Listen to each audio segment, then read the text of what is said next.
So we'll be starting with units and measurement, first chapter for 11th standard physics. So numericals for this chapter. First question we have is question 2, 6, main question 2, question number 6 on page number 14 of your textbook. This is on page number 14 of your textbook. Question 2, 6. Derive the formula for kinetic energy of a particle having mass m and velocity v using dimensional analysis. So we are supposed to derive the formula for kinetic energy of a particle of mass m and velocity v using dimensional analysis. So we know that kinetic energy, the formula for kinetic energy is half mv square. Okay. So here I will assume here that kinetic energy is proportional to mass raised to a and velocity raised to b. Okay. This type of questions we have done. Uses of dimensional analysis. So I need to find the value of a and b. So as I know that kinetic energy is equal to half mass into velocity square. Half is constant, so we will not consider half in our derivation. We will be considering mass and velocity. So mass power a and velocity raised to power b. We will consider. We are supposed to find the value of a and b. So as you know that for dimensional analysis, the units of the quantity should be very much clear. So when we talk about SI unit, so SI unit of kinetic energy is joule, and we all know that joule is written as kg meter square per second square. SI unit of mass is kg and SI unit of velocity is meter per second. Okay. So I will use these velocities and mass and kinetic energy in dimension formula, that is in equation number 1. So I will write for kinetic energy, I will be writing kg meter square per second square. So kg will be m1 meter square L2 second square t raised to minus 2. This will be equal to mass raised to a. So mass is kg, that is m1 raised to a, and velocity, that is meter per second, that is L1 t minus 1 raised to b. Okay, so I will equate the coefficient. Now when I equate the coefficient for mass, for mass you see 1 equal to here 1 into a. Here we don't have any mass value, so value of a will be equal to 1. Give it as equation number 2. And when you equate it for length, so when I write it for length over here, so in case of length I will write here length value is 2 equal to, here there is no length value, so that is 0. Here length value is b. So I will get 2 equal to b. And from the third case, from time, when I take time into consideration, I have यहाँ पे t raised to minus 2. So minus 2 equal to m, यहाँ पे I don't have time, here I have t raised to minus b. Okay. So this is minus b value is what I am getting as time, t as minus b. Okay. So I have two things over here. So again if I see this minus will get cancelled. From these both equations I can conclude value of b is 2. हालांकि solve करने का जरूरत नहीं था, length से हमें b का value आ चुका है, but anyhow let us we have solved and just seen, so we got b value as 2. Give it as equation 3. So now just substitute this value, put 2 and 3 in equation number 1. So what do I get? So kinetic energy is proportional to mass raised to a. What is the value of a? A value is 1 and velocity raised to b का value कितना है 2. So therefore kinetic energy is proportional to half mv square, and where half is a constant. Half mv square, where you will write where half is a constant.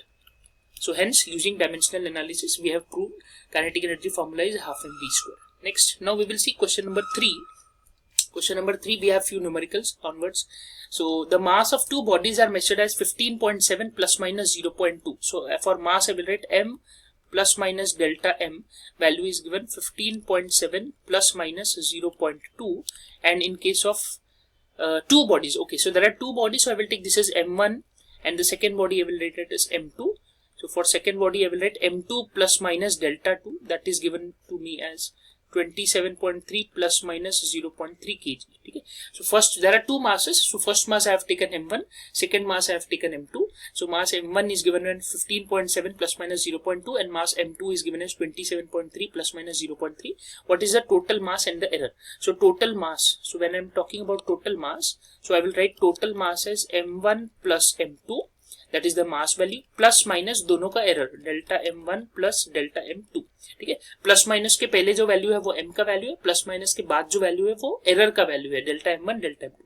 So here if you see, so m1 का value कितना है, यहाँ से देखो m1 का value आएगा 15.7, m2 का value आएगा 27.3. So I will write here 15.7 plus 27.3 plus minus के बाद का ये वैल्यू है हमारा डेल्टा 1, ये वैल्यू है हमारा delta 2. So that is 0.2 plus 0.3. So when I add this, so I will get here 33.0 plus minus 0.5. So that is our answer. 33.0 plus minus 0.5. Oh, sorry, this will be 43. 43.0 plus minus 43.0 plus minus 0.5 kg will be our answer, total mass. The distance traveled by an object in time. So your time is okay, this is the time. तो second यहाँ पे लिखा है, this is the time is इतना distance इसने cover किया. So we will write distance d plus minus delta d. distance के लिए लिखेंगे d plus minus delta d 5.2 plus minus 0.1 and second के साथ हमें जो value दिया है वो time का दिया है, तो t plus minus delta t equal to 100 plus minus 1. What is the speed and its relative error? Okay, so we are supposed to find the speed and relative error मतलब delta v upon v पता करना है. दोनों चीजें पता करना. Relative error मतलब delta v upon v and speed मतलब v. So I know that speed, that is v, is equal to distance upon time. So I will just take that distance, that is 5.2 divided by time होता है 100. So I can write this as 5.2 into 10 raised to minus 2 meter per second. This is my speed का value 5.2 into 10 raised to minus 2 second. ठीक है, सिर्फ distance का value लिया और यहाँ पे टाइम का वैल्यू लिया, दैट्स इट. ठीक है, स्पीड बोला था ना सिर्फ. अभी रिलेटिव एरर निकाले. रिलेटिव एरर निकालने के लिए delta v by v will be equal to, हमने कॉम्बिनेशन ऑफ एरर्स देखा था. कॉम्बिनेशन ऑफ एरर्स में एडिशन, सब्ट्रैक्शन, यहाँ पे डिवीजन आ रहा है. Speed equal to distance upon time, या I can say v equal to distance upon time when it is divided and multiplication, दोनों का रूल एक ही है. ठीक है, तो यहाँ पे आ जाएगा delta v by v will be equal to delta d by d plus delta t upon t. So now substitute the value. यहाँ पे when you substitute the value, you get delta v divided by v का value हमें यहाँ पे निकालना है. v का value दिया है यहाँ पे 5.2 into 10 raised to minus 2 equal to delta d. delta d का वैल्यू कितना दिया है 0.1 divided by d का वैल्यू है 5.2 प्लस डेल्टा t का वैल्यू है 1 divided by t का वैल्यू है 100. ठीक है, so when you solve this you get delta v का answer and the answer will come out to be 0.029 meter per second. ठीक है. Question 3. An electron with charge E enters a uniform magnetic field B with velocity v. The velocity is perpendicular to the magnetic field. The force on the charge electron on the charge E, that is given by F equal to BeV. So हमें दिया है F equal to BeV होता है. यहाँ से B का dimension निकालना है. So B will be equal to F upon EV. What is F? F is force, E is charge, V is velocity. तो पहले सबका यूनिट लिखेंगे. So when we talk about SI unit, so SI unit of force की बात करेंगे तो इसका होता है न्यूटन. न्यूटन को हम कैसे लिखते हैं? न्यूटन लिखते हैं kg metre per second square. When I talk about charge, charge का यूनिट होता है कूलम. कूलम को हम लिखते हैं ampere into second. And when I talk about velocity, velocity का यूनिट होता है मीटर पर सेकंड.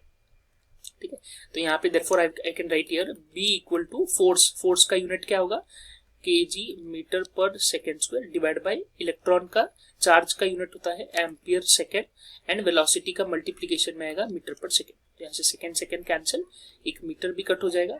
तो therefore b will be equal to kg upon ampere into second square. So that will be simply equal to m1 and i minus 1 and t minus 2. ठीक है, that is our answer. m1 i minus 1 and t minus 2. Question 4. A large ball 2 meter in radius is made up of a rope of square cross section with edge length of 4 millimeter. Edge length दिया है उसका 4 mm. Neglecting the air gaps in the ball, what is the total length of the rope to the nearest order of magnitude? So I am supposed to find the order of magnitude. पहले तो length of the rope दिया है जिससे हमने ball बनाया, large ball बनाया जिसका radius दिया है 2 मीटर. ठीक है, तो रेडियस का वैल्यू दिया है 2 metre. So I will write here r का value as 2 metre, radius of the ball. एक वायर लिया है जिसका एज लेंथ है 4 mm. तो लेट एज लेंथ को मैं L से सिंबल दे देता हूँ, L. तो दैट इज 4 mm. mm को हम लोग मीटर में करेंगे, that will be 4 into 10 raised to minus 3 metre. 4 mm को कन्वर्ट किया, 4 into 10 raised to minus 3. I need to find the total length of the rope. Total length of the rope का order of magnitude पता करना है, कितना use होगा. ठीक है, so I know that volume of, अगर एक बॉल है, बॉल मतलब इसका मतलब क्या है? एक बॉल है, बॉल को मैंने वायर से लपेटा है.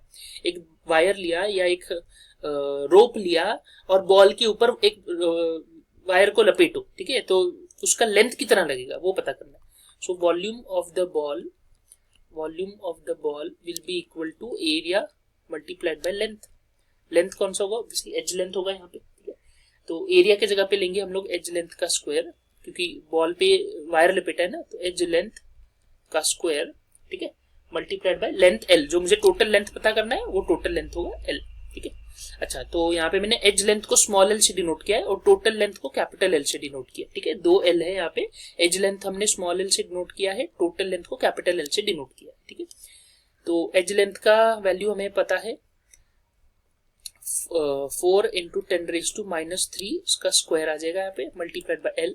एलएचएस में क्या लिखेंगे, volume of the ball, volume का formula 4/3 pi R cube, volume of the ball का फॉर्मूला होता है, स्पीयर है ना, ball is a sphere, so 4/3 pi R cube, so 4/3 into 3.14 into R का क्यूब, दैट इज 2 का क्यूब आएगा यहाँ पे, ठीक है। 3.14 इंटू 2 का क्यूब, तो इसको सॉल्व करो, तो इसको सॉल्व करेंगे तो एल का वैल्यू हमें मिलेगा। अच्छा, पहले तो 4 यहाँ से एक कट हो जाएगा, यहाँ पे देखो स्क्वायर है तो एक 4 बचेगा यहाँ पे, ठीक है, यहाँ पे स्क्वायर है तो एक 4 बचेगा, ठीक है। तो यहाँ पे बनेगा एल का वैल्यू हो जाएगा 3.14 इंटू 2 का क्यूब, इधर आ जाएगा 8 डिवाइडेड बाय 3 नीचे रहेगा, और ये -4 इंटू 10⁻⁻6 नीचे आ गया, ठीक है। तो इसको सॉल्व करो, तो इसको सॉल्व करने पे we get the answer nearly 2 into 10⁻6 metre बोलता है। अभी हमें बोला है कि ऑर्डर ऑफ मैग्नीट्यूड कितना है, so the order of magnitude is, जो भी ये 10 के पावर के ऊपर नंबर रहता है वो ऑर्डर ऑफ मैग्नीट्यूड है, बट प्रोवाइडेड ये जो आगे वाला नंबर है ये 0.5 और 5 के बीच में होना चाहिए, जो कि है वो 0.5 और 5 के बीच में ही है वो नंबर 2, ठीक है। So hence the order of magnitude directly जो 10 का पावर रहेगा वही होगा, तो that is the order of magnitude is 6, ठीक है। You can have just done the fast calculation यहाँ पे, because I hope उतना calculation you can do it on your own, ठीक है। So just try calculation on your own and you will find the answer as 6, ठीक है। 6 is the order of magnitude। Next, nuclear radius r has a dependence on mass number a as r equal to 1.3 into 10⁻⁻16 meter, नहीं, there is a correction here, question में 1.3 into 10⁻⁻16 के बाद आएगा a⁻⁴, ऐसा आएगा a⁻⁴ metre, ये पूरा complete question है, ठीक है। इधर बीच में a⁻⁴ रह गया है, a⁻⁴ भी आएगा फॉर अ न्यूक्लियस जिसका a का वैल्यू दिया है, ठीक है। हाँ देखो यहाँ पे a का वैल्यू भी दिया है, तो a भी आएगा यहाँ पे, तो a का वैल्यू दे रखा है हमें 125। नेक्स्ट, a का वैल्यू दिया है 125, obtain the order of magnitude of r, तो मुझे ये फॉर्मूला दिया है, ये फॉर्मूला में a का वैल्यू डाल दो, तो r will be equal to 1.3 into 10⁻⁻16 into 125 का raised to 1/3। So I have told you many times raised to 1/3 मतलब क्या है, क्यूब रूट, ठीक है। सो क्यूब रूट होने की वजह से इसका क्यूब रूट ले लो, तो 1.3 into 10⁻⁻16 into 125 का क्यूब रूट कितना होता है 5, तो 1.3 into 5 कर लो, that will be 6.5 into 10⁻⁻6। But as we know that order of magnitude में 10 का पावर क्या होना चाहिए, 10 का पावर होना चाहिए बिटवीन 0.5 and 5, जो कि यहाँ पे ये नहीं हो रहा है, सॉरी 16 है यहाँ पे, ये नई वैल्यू सेटिस्फाई कर रहा है, तो इसको शिफ्ट करो, तो इसको शिफ्ट करूंगा मैं 0.65 into 10⁻⁻15, ठीक है। अभी 0.65 आ रहा है, 0.5 and 5 के बीच में आ रहा है, बराबर है, तो इसका ऑर्डर ऑफ मैग्नीट्यूड कितना हो जाएगा -15, इसका आंसर होगा ऑर्डर ऑफ मैग्नीट्यूड का। Next, in a workshop worker measures the length of a steel plate with vernier caliper having least count 0.01, 4 such measurements are yielded with values 3.11, तो I'll write first value as 3.11 centimeter, second value as 3.13 centimeter, third value and fourth value दोनों same है 3.14, ठीक है। A4 का value भी 3.14 ही है centimetre में। Find the mean निकालने के लिए A मीन हम निकालेंगे, A मीन होता है A1 plus A2 plus A3 plus A4 divided by 4, सबको ऐड करके डिवाइड बाय 4 करो, तो सबको ऐड करके डिवाइड बाय 4 करेंगे तो we'll get the answer as 3.13, ठीक है। इसको सॉल्व कर लेना, ठीक है, मैं डायरेक्ट आंसर बता रहा हूँ, ऐड करके डिवाइड बाय 4 करो तो इसका आंसर आ जाएगा 3.13 सेंटीमीटर, ये हमारा मीन वैल्यू है। मीन लेंथ हो गया, मीन के बाद क्या बोला है, मीन एब्सोल्यूट एरर, तो पहले एब्सोल्यूट एरर निकालेंगे, तो एब्सोल्यूट एरर क्या होता है, एब्सोल्यूट एरर होता है हर एक वैल्यू को मीन वैल्यू से माइनस करना है, ठीक है, एब्सोल्यूट एरर। तो एब्सोल्यूट एरर पहले आएगा delta A1 will be equal to A mean minus A1, तो A मीन माइनस A1 मतलब 3.13 माइनस A1 का वैल्यू कितना है 3.11, मॉड में रख रहे हैं तो ये वैल्यू हो जाएगा 0.02, ठीक है। सिमिलरली डेल्टा A2 करेंगे, डेल्टा A2 आएगा A mean minus A2, A mean minus A2 मतलब 3.13 माइनस 3.13, चलो ये तो 0 हो गया।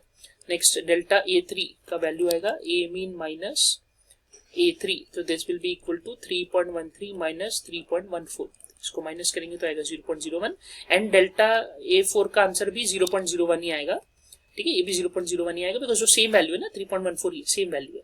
तो अभी इसका मीन निकालो, तो अभी इसका मीन निकालेंगे तो इसका मीन क्या होगा 0.02 plus 0 plus 0.01 plus 0.01 divided by 4, तो ये मिलेगा 0.04 डिवाइड बाय 4 जो कि होता है 0.01, तो इसका आंसर आएगा 0.01 सेंटीमीटर। ये मुझे मीन एब्सोल्यूट एरर।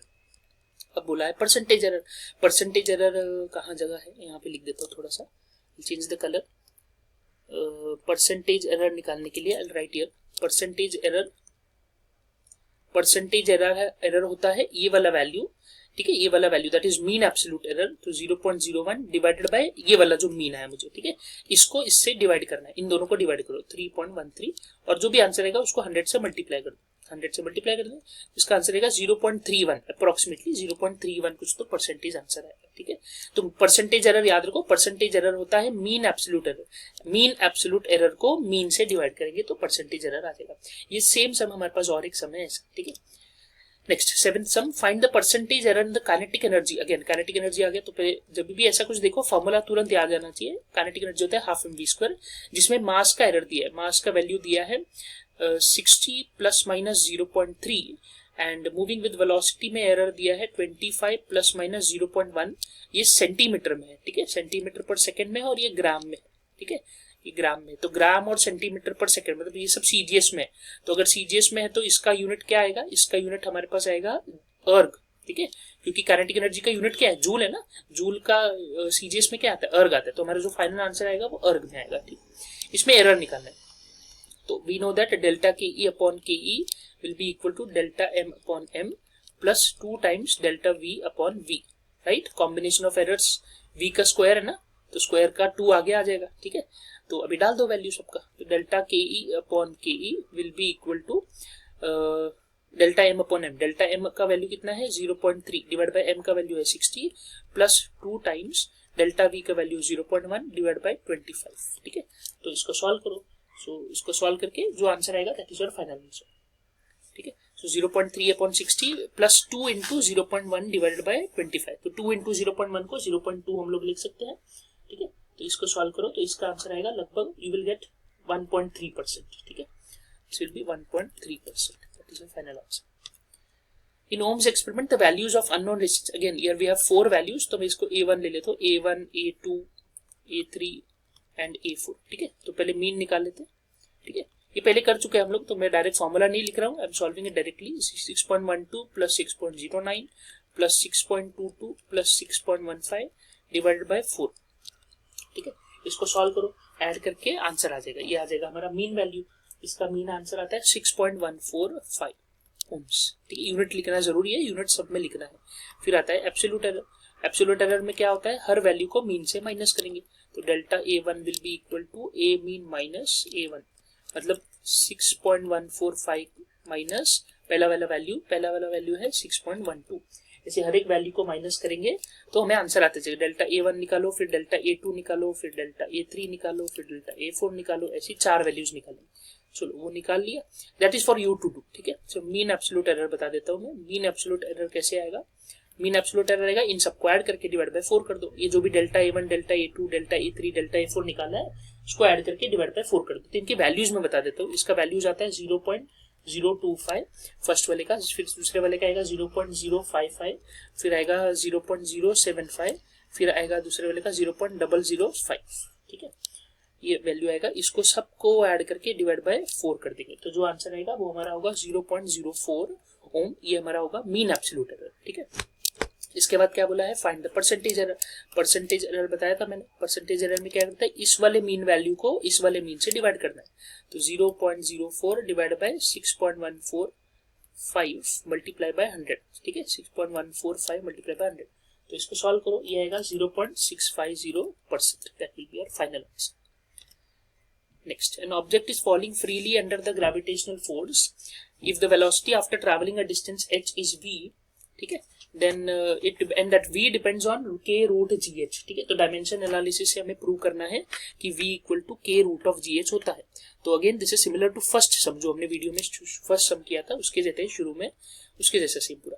तो let v equal to g raise to a h raise to b। तो अगेन यहाँ पे हम क्या करेंगे, a एंड b के वैल्यूज निकालने हैं हमें यहाँ पे, ठीक है, a एंड b के वैल्यूज निकालेंगे। तो डायमेंशन लिख देंगे सबका। तो डायमेंशंस ऑफ वेलोसिटी, ठीक है, पहले तो हाँ यूनिट पता होना चाहिए। तो यूनिट वेलोसिटी का यूनिट क्या है, वेलोसिटी का यूनिट है मीटर पर सेकेंड। तो मीटर पर सेकेंड का क्या हो जाएगा, L1 t माइनस 1, ठीक है। फिर लिखेंगे dimensions of acceleration due to gravity. Acceleration due to gravity मतलब g का, उसका क्या होता है मीटर पर सेकेंड स्क्वायर। तो मीटर पर सेकेंड स्क्वायर में L1 t माइनस 2। फिर आएगा हाइट, ठीक है, डायमेंशन ऑफ हाइट। तो डायमेंशन ऑफ हाइट हमारा हो जाएगा L1, हाइट मतलब L1, तो एक ही होता है ना मीटर उसका, ठीक है। अब ये वैल्यू सब डालते हैं यहाँ पे, तो क्या मिलेगा हमें, L1 t minus 1 equal to L1 t minus 2 raise to a into L1 raise to b, ठीक है। अभी सबको क्या करो, इक्वेट करो, सभी के कोएफिशिएंट्स को इक्वेट करेंगे। तो पहले लेंथ का लिखेंगे, तो लेंथ का वैल्यू यहाँ पे 1 इक्वल टू, यहाँ पे लेंथ का वैल्यू 1 इंटू a प्लस, तो a हो जाएगा, प्लस दूसरे वाले में लेंथ का वैल्यू 1 इंटू b हो जाएगा, कि बेटा इक्वेशन 1। इसको 1 दे दो, इसको 1 दे दो, इसको 2 दे दो।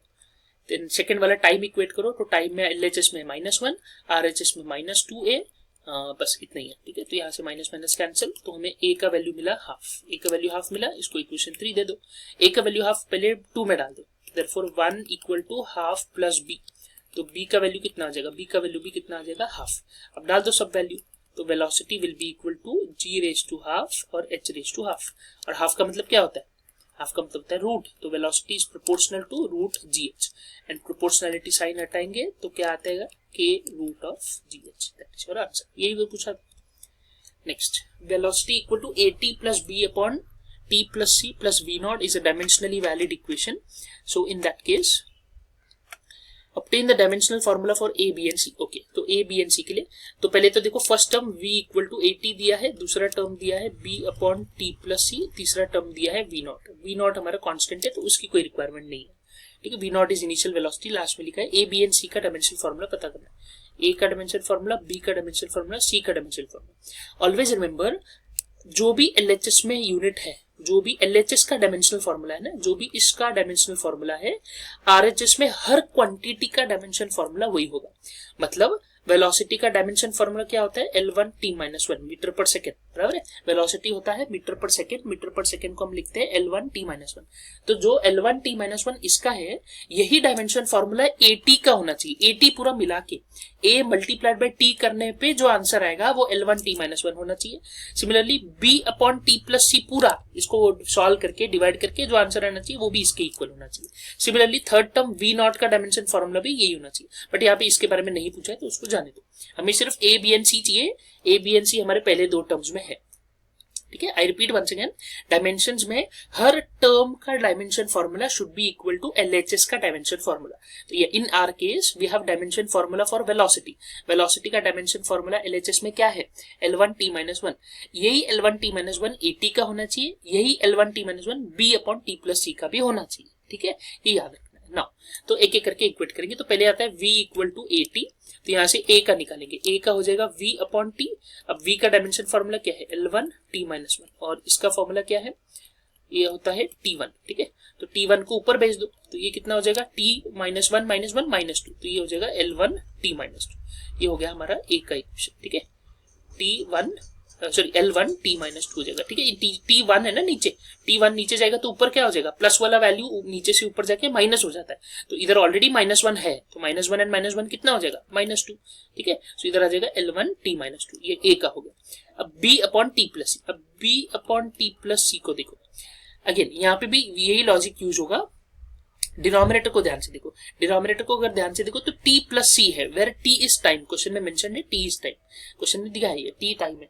अगर जो भी t का डायमेंशन फॉर्मूला होगा वही c का डायमेंशन फॉर्मूला होना चाहिए, ठीक है। आई रिपीट वंस अगेन, जो भी डायमेंशन फॉर्मूला हमारा t का है, t का डायमेंशन फॉर्मूला क्या है, टाइम, वही सेम डायमेंशन फॉर्मूला c का भी होना चाहिए, ठीक है। जैसे मैंने यहाँ पे लिखा था प्लस वाली इक्वेशन में, मैंने अभी शुरू में बताया था, इसका जो डायमेंशन फॉर्मूला है वही इसका होगा, वही इसका भी होगा पूरा, ठीक है। क्योंकि बीच में प्लस है ना दोनों में, ऐसे ही होता है, जब बीच में प्लस या माइनस रहता है ना तो उन दोनों टर्म्स का डायमेंशन फॉर्मूला सेम होना चाहिए, तभी बीच में प्लस माइनस लिख सकते हैं। So in our case, so the dimension formula, तो the dimensional formula for C will be same as, that is for time, तो जो भी टाइम का होता है वही होता है, तो उसका आंसर क्या होगा t1।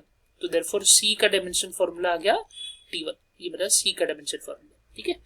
तो अभी मैंने बताया था b upon t plus c का डायमेंशन फॉर्मूला किसके इक्वल होना चाहिए, v के इक्वल होना चाहिए, और v का इक्वल क्या है, v का वैल्यू है L1 t-1, ठीक है, v का वैल्यू है L1 t-1। तो यहाँ से आई विल राइट, तो यहाँ से I will write b equal to v into t plus c, ठीक है, b equal to v into T plus C. अभी सबका डायमेंशन फॉर्मूला लिखेंगे, v का डायमेंशन फॉर्मूला n1 t-1 और t प्लस सी का डायमेंशन फॉर्मूला t1, ठीक है। तो ये सबको ऐड कर दो, तो सबको ऐड किया तो ये -1 + 1 कट हो जाता है, तो कितना बचेगा सिर्फ L1, ठीक है, ओनली L1। तो b का डायमेंशन फॉर्मूला क्या हो जाएगा L1, so therefore b equal to L1। तो a का डायमेंशन फॉर्मूला मिला L1 t-2, b का डायमेंशन फॉर्मूला मिला L1, c का डायमेंशन फॉर्मूला मिला t1, ठीक है। Next, The length, breadth and thickness of a rectangular sheet of a metal are 4.234, 1.00, ठीक है, लेंथ दिया है, फर्स्ट वाला क्वांटिटी लेंथ है, दूसरा वाला क्वांटिटी ब्रेड्थ है, थर्ड वाला थिकनेस है, ठीक है, सब दिया है। फाइंड द एरिया, तो एरिया अगर निकालूंगा मैं, लेकिन up to correct significant figures बोला है, तो that is very important. Area होता है length into breadth and volume होता है length into breadth into height, ठीक है। तो जब एरिया निकालेंगे तो एरिया हो जाएगा लेंथ इंटू ब्रेड्थ, तो दैट इज 4.234 इंटू 1.005। अब यहाँ पे देखो, इस टर्म में अब इसको मल्टीप्लाई कर लेते हैं पहले, तो इसको अगर मल्टीप्लाई करें, इसको मल्टीप्लाई करने के बाद आंसर आता है 4.255, मैं लिख देता हूँ यहाँ पे 4.25517, ऐसा आता है आंसर, ठीक है, ये आंसर है 4.25517, पूरा मल्टीप्लाई करने के बाद ये आंसर आता है, ठीक है, 4 डिजिट मल्टीप्लाई में 4 डिजिट 4.25517, ये आंसर आता है। नाउ क्वेश्चन क्या बोल रहा है यहाँ पे कि हमें क्या पता करना है, हमें पता करना है up to correct significant figures. अभी up to correct significant figures कैसे पता चलेगा, if you see this thing question, तो लेंथ में कितना सिग्निफिकेंट फिगर्स है, लेंथ वाले टर्म में कितने सिग्निफिकेंट फिगर्स है, लेंथ के टर्म में हमारे पास आते हैं 4 सिग्निफिकेंट फिगर्स, इसमें मेरे पास 4 सिग्निफिकेंट फिगर्स है, इसमें भी कितने सिग्निफिकेंट फिगर्स है 4, तो मेरे आंसर में भी 4 ही होने चाहिए, ठीक है। तो 4 मतलब 1 2 3 4, तो मेरा up to correct significant figures मतलब 4.255, दैट इज माय आंसर, ठीक है। मेरा लेंथ में 4 सिग्निफिकेंट फिगर्स है, ब्रेड्थ में भी 4 सिग्निफिकेंट फिगर्स है, तो मेरे आंसर में भी 4 ही होने चाहिए। ये तो जब दोनों इक्वल है तो हमने, जैसे अगर 3 सिग्निफिकेंट फिगर रहते तो आंसर में भी 3 होते थे, 5 रहते तो आंसर में भी 5 होते थे, लेकिन यहाँ पे दोनों सेम है, जैसे कि दोनों में 4 सिग्निफिकेंट फिगर्स है, तो मेरा आंसर 4 आ गया। बट अगर एक में अलग होगा, दूसरे में ज्यादा होगा, एक में कम होगा, ऐसा कुछ आया तो देखते, वॉल्यूम वाले में देखते क्या आता है। तो वॉल्यूम वाले में आता है 4.234 मल्टीप्लाई बाय 1.005 मल्टीप्लाई बाय 2.01। हाँ, अब यहाँ पे इसका आंसर जब आएगा, इसको सॉल्व कर लो, तो इसका आंसर आता है 0.0855 इसका आंसर था। अच्छा, एक चीज देखो यहाँ पे, यूनिट्स का बहुत इंपॉर्टेंस है यहाँ पे जी। इफ यू सी 2.01 सेंटीमीटर है यहाँ पे, ठीक है, तो सेंटीमीटर को मीटर में करना पड़ेगा 10⁻², ठीक है। तो 10⁻² करके मैंने ये आंसर बताया है 0.0855, वो 10⁻² लेके ये आंसर है, ठीक है, सबको मीटर में किया मैंने। अब सिग्निफिकेंट फिगर देखो, इसमें कितना सिग्निफिकेंट फिगर है 4, इसमें कितना सिग्निफिकेंट फिगर है 4, 1.005 4, इसमें कितना सिग्निफिकेंट है 3, तो यहाँ पे हमारे आंसर में कितना सिग्निफिकेंट फिगर होगा, हमारे आंसर में भी 3 ही सिग्निफिकेंट फिगर होगा। जो कम वाला होता है ना, वो आंसर में लेना होता है, जिस क्वांटिटी में कम सिग्निफिकेंट फिगर्स रहते हैं वो सिग्निफिकेंट फिगर लेके। अभी इसका सिग्निफिकेंट फिगर जब मैं काउंट करूं तो इसको तो मैं नहीं काउंट करता, तो बचा कितना 3 ही तो बच रहा है यहाँ पे, ठीक है। तो इसका आंसर आएगा 0.0855, तो ये आंसर आएगा, 3 ही सिग्निफिकेंट फिगर बचे ना। याद करो सिग्निफिकेंट फिगर के रूल्स, लेफ्ट साइड का जो 0 होता है वो सिग्निफिकेंट फिगर नहीं होता है, तो उसको नहीं काउंट करेंगे, तो उसके बाद से काउंट करो, तो 855 3 डिजिट हो गया, तो 3 ही तो चाहिए मुझे, ठीक है, 3 significant figure. 12th, if the length of the cylinder is L is given as this, R is given as this, mass is given as the percentage error in the determination of density. So I know that density का formula, density equal to mass upon volume, ठीक है। तो mass upon volume, mass divided by volume of a cylinder, volume of a cylinder कितना होता है pi r square L, volume of a cylinder होता है pi r square L, basic है, पता होना चाहिए, ठीक है। तो यहाँ पे हम लिख देंगे पाई आर स्क्वायर एल, तो मुझे परसेंटेज डेंसिटी में पता करना, तो डेंसिटी को मैं लिखूंगा delta rho by rho will be equal to delta m by m, plus pi का तो कुछ नहीं आएगा, फिर 2 times delta r by r, plus length का आएगा delta l by l. Combination of errors में ये पढ़ा चुका हूं मैं, तो ये आई होप यू नो ये कैसे आता है, ये कॉन्सेप्ट है, ठीक है। सो हो गया, बस अभी वैल्यू डाल दो सबके, तो डेल्टा एम बाय एम का वैल्यू कितना आएगा 0, 0.01 डिवाइडेड बाय 6.25 मास का वैल्यू यहाँ पे दिया है, मास का वैल्यू 6.25, ठीक है, प्लस 2 टाइम्स आर का वैल्यू आएगा 0.001 divided by 0.0250 plus delta l by L में 0.001 डिवाइडेड बाय 4, ठीक है।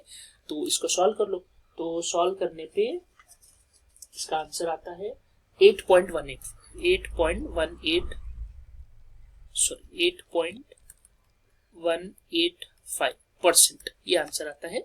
इसको सॉल्व करेंगे तो परसेंटेज रहेगा 8.185%, दैट इज योर आंसर।